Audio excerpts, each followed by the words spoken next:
चलिए आगे बढ़ते हैं। खबर डिंडौरी से। डिंडौरी में कलेक्टर के निर्देश पर कोतवाली पुलिस ने 8 संदिग्धों को हिरासत में लिया है। हिरासत में लिए गए संदिग्धों में से 4 लोग साधु हैं। पुलिस ने इनके पास से 2 लग्जरी कारें भी बरामद की है। बरामद कारों पर यूपी सचिवालय का स्टिकर लगा हुआ है। कलेक्टर सुरभि गुप्ता के मुताबिक 2 दिन पहले ही उनके दफ्तर में किसी ने फोन कर ये बताया कि लाल बहादुर नेशनल अकादमी मसूरी के प्रोफेसर मधुसूदन स्वामी अमरकंटक जा रहे हैं। इस दौरान वो डिंडौरी में रुकेंगे।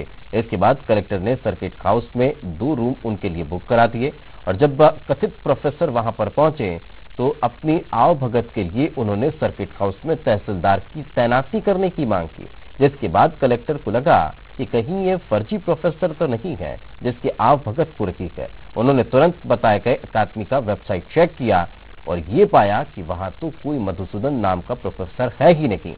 इसके बाद पुलिस को इस पूरे मामले की जानकारी दी गई और सर्किट हाउस से 8 लोगों को हिरासत में लिया गया।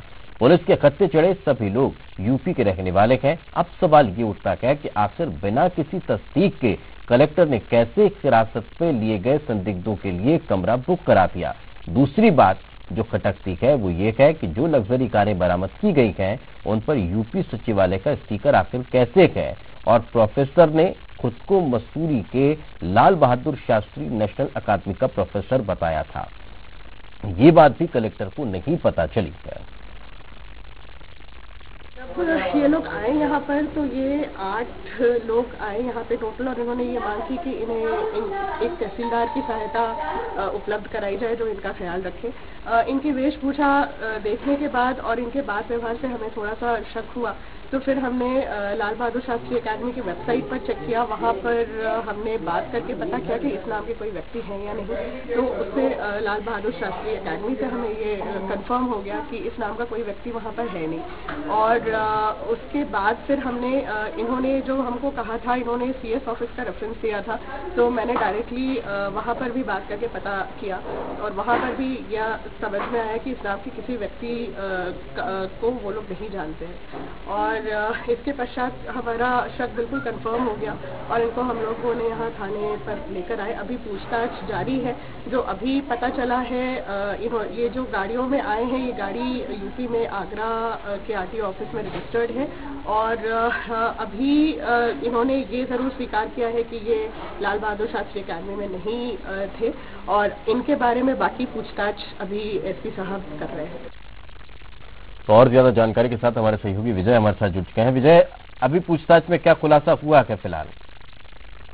जी डिटेल्स में आपको बताना चाहूंगा, यह पूरा मामला कहीं ना कहीं जिला प्रशासन के इंतजामों की पोल खोलता है और साथ ही प्रशासनिक अधिकारी जो है उनकी कार्यप्रणाली और उनकी मुस्तैदी पर भी सवालिया निशान खड़ा करता है। बहरहाल जो पुलिस कलेक्टर के निर्देश पर जो है संदिग्ध आरोपियों को हिरासत में लेकर पूछताछ में जुटी हुई है और उनके जो कथित जो आरोपी हैं उनके बयानों की तस्दीक की जा रही है। उनके जो बताया जा रहा है, जो जहां से वो बताया जा रहे हैं वहां थानों से उनका रिकॉर्ड मंगाया जा रहा है। मैं आपको बताना चाहूंगा कि कलेक्टर सुरभि गुप्ता के निर्देश पर कोतवाली पुलिस ने सर्किट हाउस से 8 लोगों को हिरासत में लिया है। इन 8 संदिग्ध आरोपियों में 4 साधु भी शामिल हैं, साथ ही एक नाबालिग बच्चे को भी पुलिस ने हिरासत में लिया है।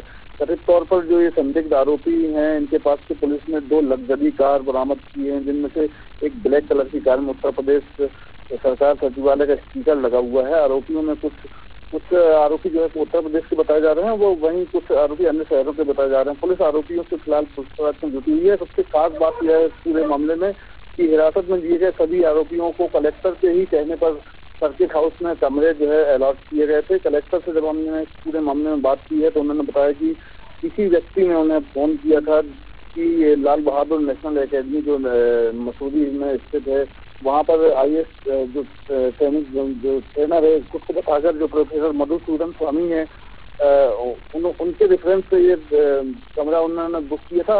अभी तक खुलासा ये नहीं हुआ है कि वो फोन कलेक्टर को किसने फोन किया था, किसके कहने पे उन्होंने सर्किट हाउस में इनके लिए रूम बुक कराया था। जी बिल्कुल, लेकिन सवाल ये उठ रहा है कि अब इनसे पूछताछ में क्या हुआ, कोई खुलासा किया है इन्होंने, क्या कुछ बताया है कि कौन है, क्यों इस तरह से ये हरकत कर रहे थे और कब से इस तरह से ये फर्जीवाड़ा कर रहे हैं?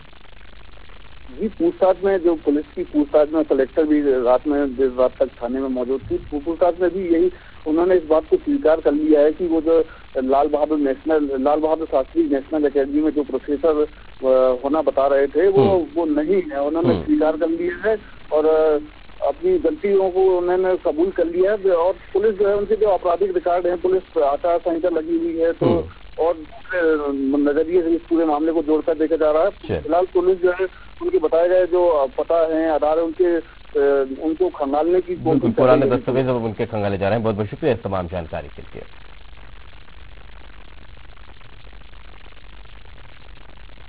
चलिए आगे बढ़ते हैं। दूध के मूल्य को लेकर मध्य प्रदेश